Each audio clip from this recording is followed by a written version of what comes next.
जय हिंद दोस्तों। एनएसजी यानी कि नेशनल सिक्योरिटी गार्ड्स के ब्लैक कट कमांडो बनने के लिए एक सोल्जर को 14 महीने की एनएसजी ट्रेनिंग को कंप्लीट करना होता है। आज के इस वीडियो में इस 14 महीने की एनएसजी ट्रेनिंग में एक सोल्जर के साथ में क्या क्या किया जाता है, किस तरह की ट्रेनिंग उन्हें दी जाती है, वो सारी डिटेल्स आज इस वीडियो में हम आपसे शेयर करेंगे। सबसे पहले तो एनएसजी में दो तरह से ज्वाइनिंग होती है। एक होता है इंडियन आर्मी से, दूसरा होता है सीएपीएफ फोर्सेस और पुलिस सर्विस से। जो इंडियन आर्मी से ज्वाइन करते हैं वो स्पेशल एक्शन ग्रुप का पार्ट बनते हैं और जो सीएपीएफ और पुलिस फोर्स से एनएसजी ज्वाइन करते हैं वो स्पेशल रेंजर ग्रुप के पार्ट बनते हैं। Special action group counter insurgency, counter terrorism जैसे ऑपरेशंस के लिए ट्रेंड है, वहीं पर special ranger group VIP securities के लिए ट्रेंड है। इसीलिए दोनों का ट्रेनिंग प्रोसेस भी अलग अलग है। लेकिन एनएसजी की एक बेसिक ट्रेनिंग होती है जो कि 90 दिन की होती है। एनएसजी के लिए वॉलंटियर करने के बाद एक सोल्जर की मेडिकल टेस्ट होता है। वो सोल्जर मेडिकली फिट होना चाहिए, उम्र 35 साल से नीचे होना चाहिए। उसके बाद उसे बेसिक एनएसजी ट्रेनिंग के लिए भेजा जाता है जो कि 90 दिन की है। इस 90 दिन की ट्रेनिंग में एनएसजी वॉलंटियर्स को फिजिकल ट्रेनिंग के 26 एलिमेंट्स से गुजारा जाता है। इस 26 एलिमेंट्स में ऑब्स्ट्रकल कोर्स होते हैं जिसमें हाइट से जंप करना, रनिंग करना, डिवाइडर्स के ऊपर रनिंग करना, बड़े बड़े दीवारें चढ़ना, पहाड़ हो, जंगल हो, अंडर वाटर हो, चाहे शहरी इलाका हो, किसी भी तरह के टेरेन में किसी भी तरह के ऑब्स्ट्रकल्स को कैसे क्रॉस करना है उसकी ट्रेनिंग दी जाती है। अलग अलग टेरेन में कमांडोज की मूवमेंट्स अलग अलग होती है। जंगल में अलग तरीके से मूवमेंट होता है, रेगिस्तान में अलग तरीके से मूवमेंट होता है, शहरी इलाकों में अलग तरीके से मूवमेंट होता है। तो सारी मूवमेंट्स को इसी ट्रेनिंग में सिखाए जाते हैं। उसके बाद फिजिकल ट्रेनिंग में एंड्योरेंस टेस्ट, रनिंग टेस्ट होता है। हर दिन एक कमांडो को 20 किलो के भारी वजन के साथ में 15 से 20 किलोमीटर दौड़ाए जाते हैं। उसके बाद बेसिक ट्रेनिंग में मार्शल आर्ट की ट्रेनिंग, कर्व मगा की ट्रेनिंग, फिलिपिनो मार्शल आर्ट की training, hand to hand combat की training, knife handling, unarmed combat और बिना हथियार के हथियारबंद लोगों से लड़ने की प्रशिक्षण दी जाती है। दुश्मन कमांडो से कितना भी लंबा चौड़ा और तगड़ा क्यों ना हो, कमांडो कुछ ही मिनटों में उसे धराशायी करने के लिए ट्रेंड होते हैं। और यहाँ पर धराशायी का मतलब नॉकआउट नहीं, यहाँ पर धराशायी का मतलब है जान से मार देना।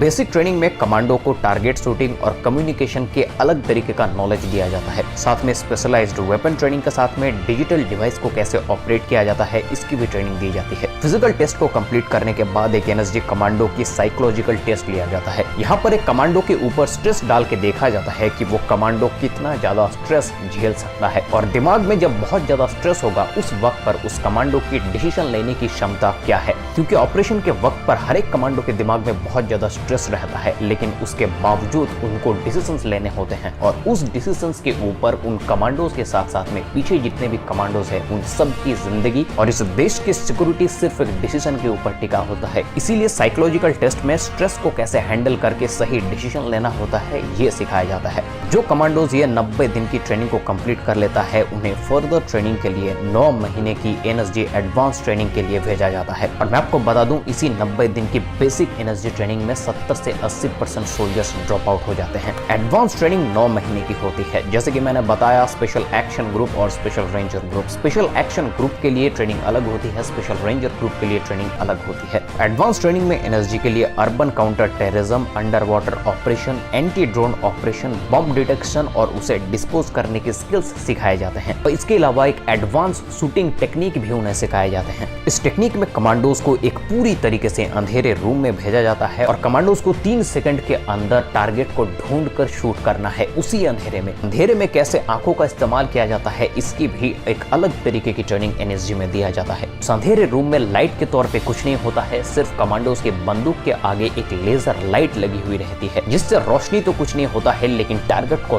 ढूंढने में थोड़ी बहुत मदद जरूर हो जाती है। 3 सेकंड के अंदर अगर टारगेट शूट नहीं होता है तो उसे एनएसजी से बाहर निकाल दिया जाता है। क्योंकि एनएसजी की ट्रेनिंग में शूटिंग एक बहुत बड़ा पार्ट होता है। एनएसजी का एक कहावत है, 1 बुलेट 1 एनिमी। एक गोली और एक दुश्मन। गोली वेस्ट नहीं होना चाहिए और दुश्मन बचने नहीं चाहिए। इसके अलावा एनएसजी के बडीज के बीच में कॉन्फिडेंस फायरिंग भी होती है जिसमें एक एनएसजी कमांडोज के पीछे एक टारगेट को रखा जाता है और उसकी बडी उस टारगेट पर शूट करता है। टारगेट और एनएसजी कमांडोज के बीच में सिर्फ 14 सेंटीमीटर का गैप रहता है, यानी कि सामने वाला जो शूट कर रहा है वो अगर थोड़ा सा भी गलती कर दे तो उसकी बडी की जान तक जा सकती है। इस टेस्ट में गोलियां असली होती है क्योंकि इसी तरह के एक्टिविटीज दोनों कमांडोज के बीच की बॉन्डिंग को बहुत ज्यादा स्ट्रॉन्ग करता है। उसको जितना विश्वास अपने ऊपर है उतना ही विश्वास सामने वाले बडी के ऊपर भी होना चाहिए, तब जाकर के एक टीम बनती है। और ये पूरी ट्रेनिंग को कंप्लीट करने के बाद एक सोल्जर को एनएसजी में रिक्रूट किया जाता है और एनएसजी में एक सोल्जर 3 से 5 साल तक ही अपनी सर्विस देता है। उसके बाद उसे अपने पेरेंट यूनिट में वापस भेज दिया जाता है। कुछ केसेस में 5 साल को एक्सटेंड किया जाता है, लेकिन वो बहुत ही रेयर केस में होता है।